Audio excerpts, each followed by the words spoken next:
E aí, gente, tudo bem?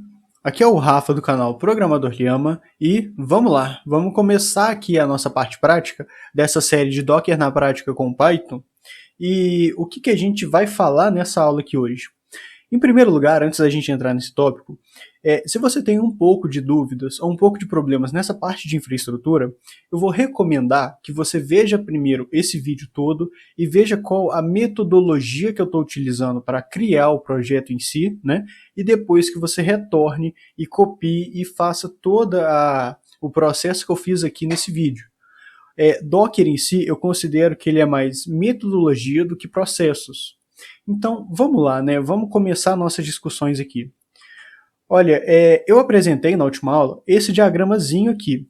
Eu falei um pouco de como que o Docker ele trabalha na nossa máquina, de como que ele cria todo um ecossistema para que a gente consiga colocar as nossas aplicações e de como que as nossas aplicações elas ficam isoladas e elas ficam concentradas com toda uma especificação de setup, né, dentro do nosso container para que a nossa aplicação rode de maneira harmônica. E o que acontece? Eu gosto de falar que a containerização da nossa aplicação ela começa diretamente com o setup que a gente faz da nossa aplicação em si. Então, hoje, a gente vai olhar direto para uma aplicação que a gente vai criar aqui e a gente vai colocar todas as configurações para que a gente tenha uma melhor experiência na nossa containerização e para que a gente consiga passar essa experiência para outros programadores que estão trabalhando com o nosso projeto. Então, vamos lá. Eu vou aqui, olha, só a título de mostragem mesmo, né? Eu vou entrar em qualquer diretório que eu desejar. Eu vou criar uma pasta aqui chamada Docker Python, né? Vou entrar nessa pasta e eu vou utilizar para fazer essas demonstrações aqui o VS Code. Totalmente a título de preferência minha, você pode utilizar qualquer outro ambiente de desenvolvimento. Se você gosta, por exemplo, do PyCharm, você pode utilizar o PyCharm, o Atom, o Sublime. Não importa muito assim, né? Mas eu vou utilizar aqui o VS Code para isso. Vamos começar aqui fazendo, né, a nossa iniciação do Git. Né? Eu vou colocar um Git aqui para a gente e eu vou começar criando, né, o nosso arquivo git ignore. Beleza, criei o arquivo git ignore aqui. E dentro do arquivo git ignore, eu simplesmente vou colocar esse comando aqui para que a gente consiga esconder dos nossos commits, né, todos os elementos de PyCache, né, o cache que o Python vai fazendo durante o nosso projeto. Eu não quero que isso entre nos nossos commits. Beleza, acabamos de fazer isso daqui. E agora tem uma coisa. Eu quero que o nosso projeto em si, as nossas dependências que a gente foi instalando para criar esse projeto, eles fiquem fora da nossa máquina em si. Eu não quero que na minha máquina sejam instaladas algumas dependências. Eu quero que essas dependências sejam instaladas em locais virtuais. E como que funciona isso daqui? Python tem, né, no caso, um pacote chamado virtualenv. Se você já viu um certo vídeo que eu fiz, foi o primeiro que eu fiz aqui no canal de configurações iniciais para projetos. Eu utilizo até isso tudo na playlist de Clean Architecture, né? Vai ser exatamente o mesmo ambiente virtual que eu utilizei lá. A gente pode instalar ele com pip install virtualenv. Eu utilizo o pip3, né? Então você joga esse comando, eu vou deixar esse link aqui nas descrições, certo? Mas tem um detalhe agora que foi adicionado, que é o seguinte: se você está utilizando, por exemplo, uma máquina rodando um Ubuntu ou algum tipo de distribuição que vem do Debian, ele vai pedir com que você rode esse outro comando, preferível que seja com sudo, né, que é o apt get install python 3-venv. É uma dependência que esse ambiente virtual agora está pedindo, né? Então, beleza. Feito isso, a gente vai criar o nosso ambiente virtual. E existem dois comandos para fazer ele. No meu caso, eu estou utilizando o comando virtualenv -p python 3 venv. ok? E nota que aqui, olha, foi criado um outro diretório. Nesse diretório, a gente vai ter todas as nossas dependências, né? Olha só, o Python 3 ele está aqui, perdão, o Python 3 está aqui, né? Aqui está o pip3. A gente tem todo o shell do Python em que a gente deseja rodar qualquer coisa que a gente precisa, né? Ou você pode rodar o comando que ele é o Python 3-m venv, que é caso você instale, né, o virtualenv numa versão mais atualizada. Bom, eu rodei assim, sem nenhum problema. E o que a gente vai fazer? Eu tenho que entrar, eu tenho que falar que eu quero utilizar esse ambiente virtual aqui. Como que a gente faz isso? Aqui no nosso terminal, eu vou colocar .venv/bin/activate. Nota que até esse carinha aqui no nosso terminal, ele foi alterado, né? Ele está indicando para a gente que agora eu estou trabalhando lá dentro. Ok, então todas as dependências que eu for colocando no nosso projeto vão estar exatamente aqui dentro. Eu vou colocar o nosso ambiente virtual aqui, porque eu não vou querer que ele de fato entre nos nossos commits, certo? Se a gente precisar, a gente cria outro ambiente virtual. E eu vou fazer mais uma coisa que é própria do próprio VS Code aqui, Ctrl+Shift+P, selecionar um interpretador de Python, ele já vai abrir uma outra tela, ok? E eu vou utilizar aqui, estranho, não abriu o que eu quero utilizar esse interpretador aqui, aqui abriu, tive que atualizar, né?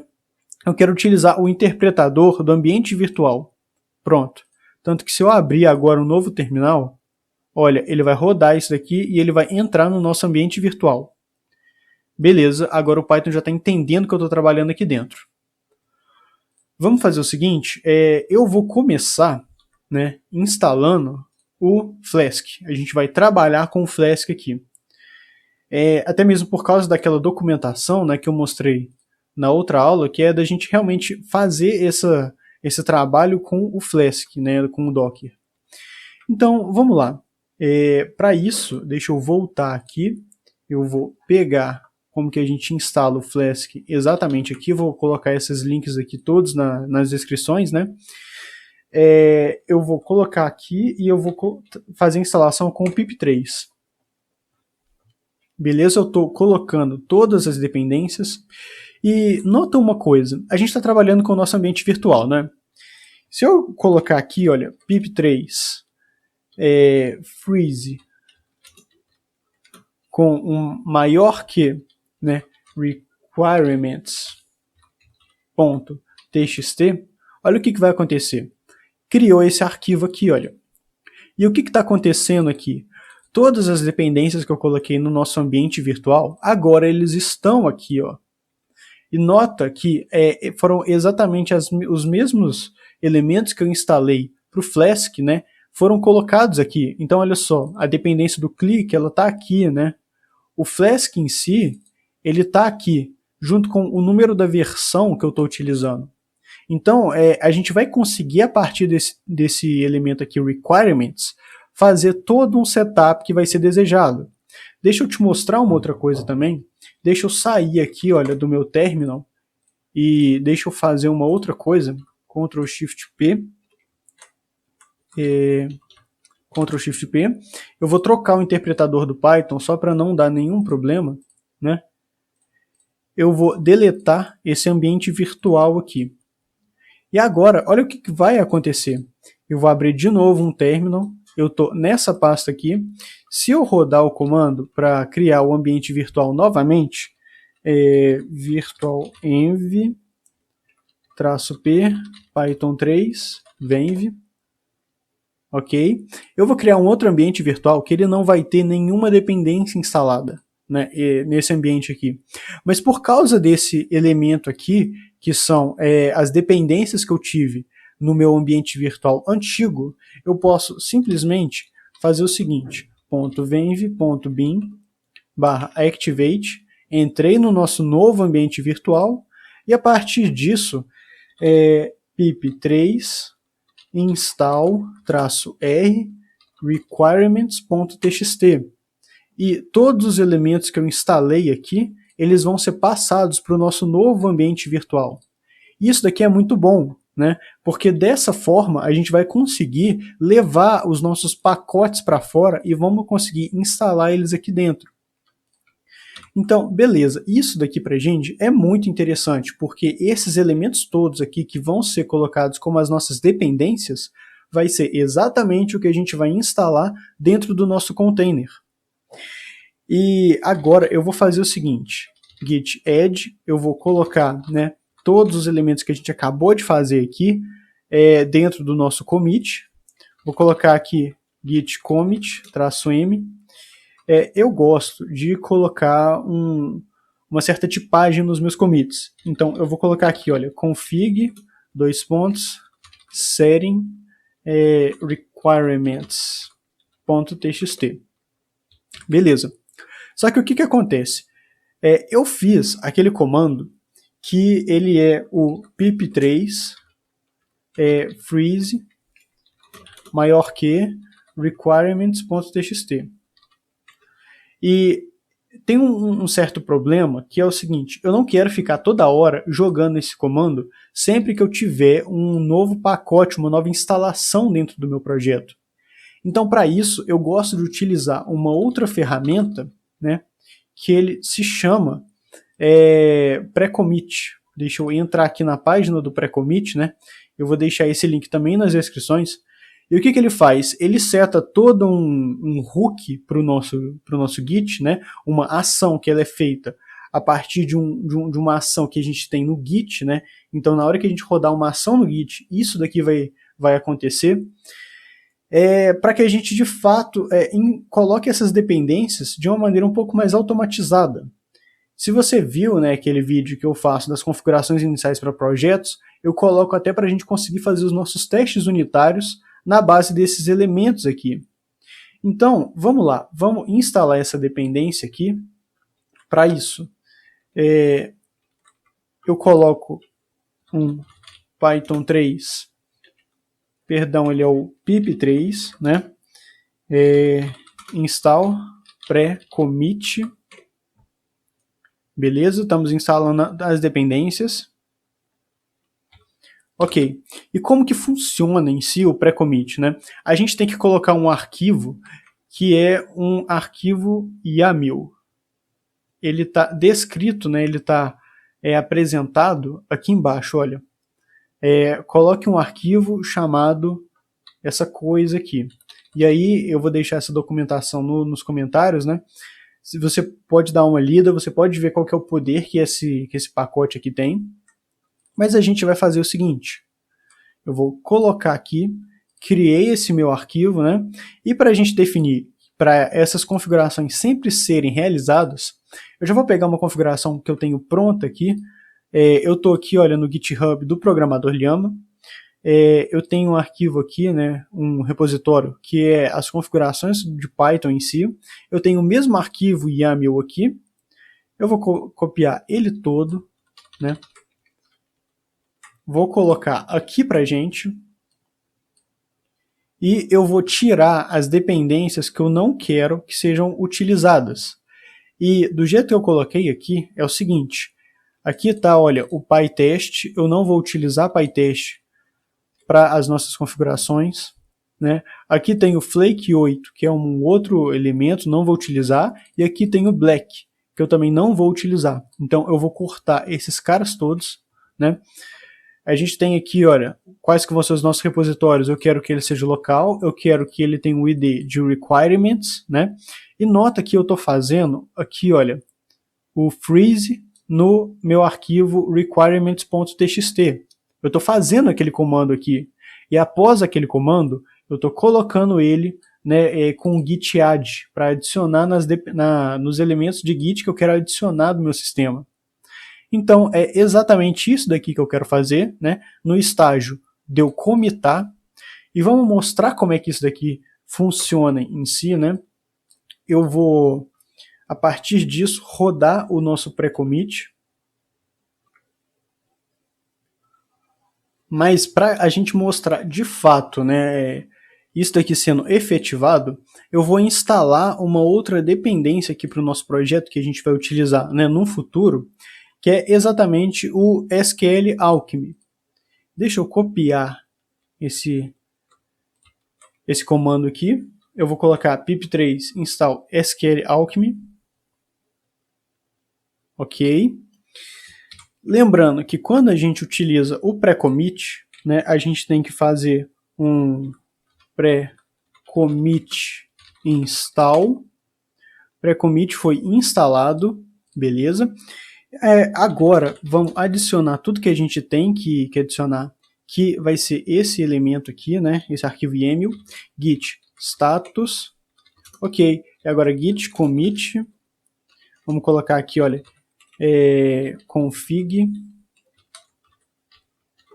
installing, pré-commit. Agora, olha o que aconteceu. Tá vendo isso daqui, olha? Ele fez um processo, né, no nosso requirements, no nosso arquivo de dependências. E se eu olhar aqui o requirements, olha que agora ele está maior, né? Eu instalei o SQL Alchemy com algumas dependências que ele precisa, né?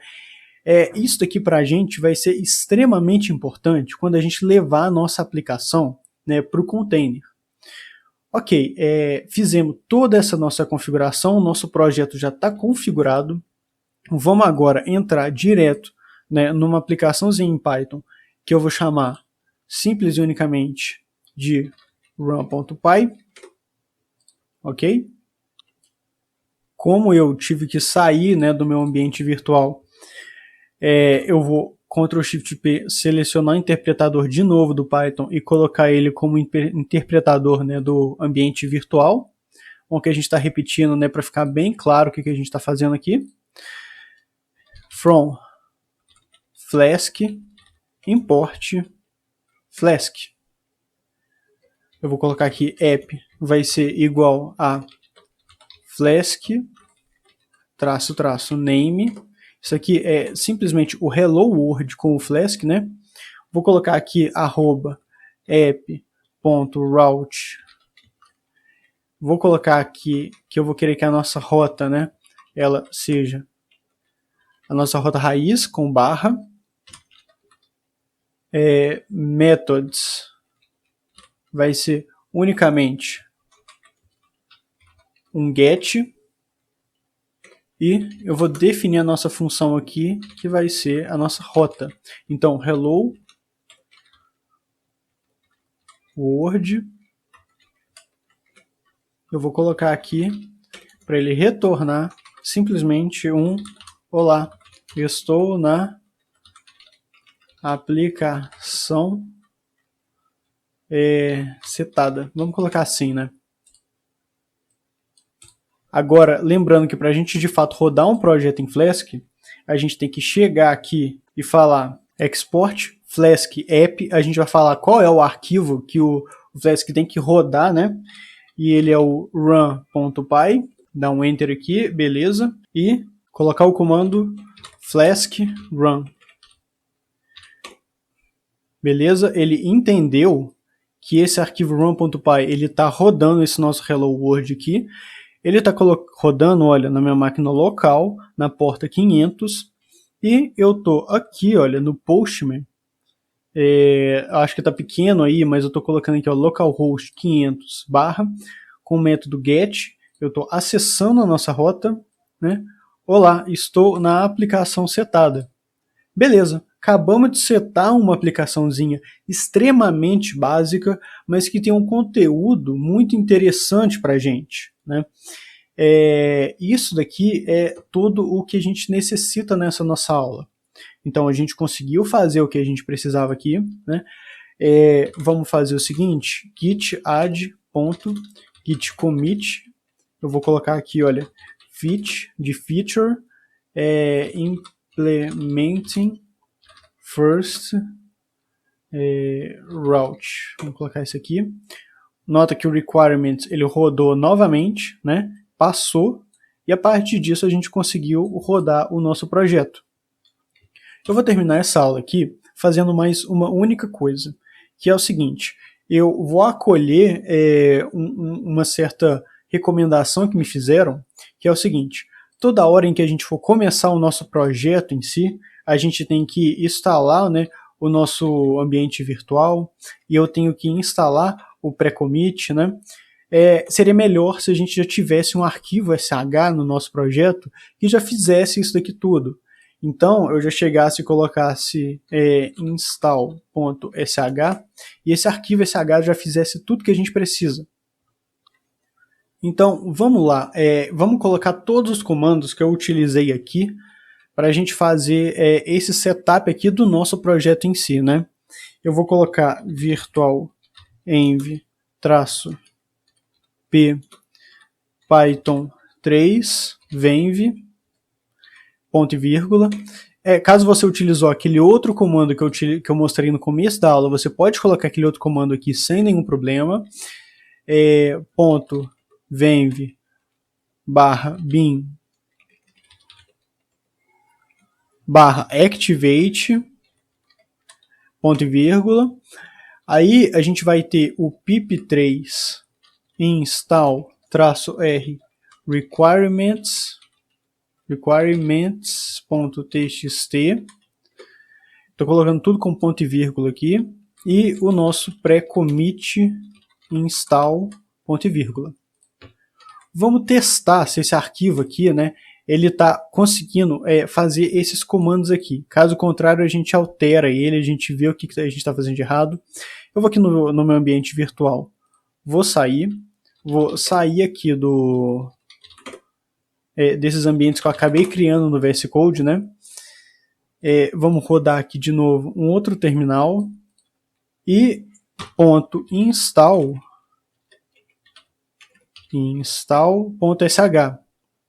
Então, olha só, eu criei um ambiente virtual, eu estou instalando todas as dependências, né?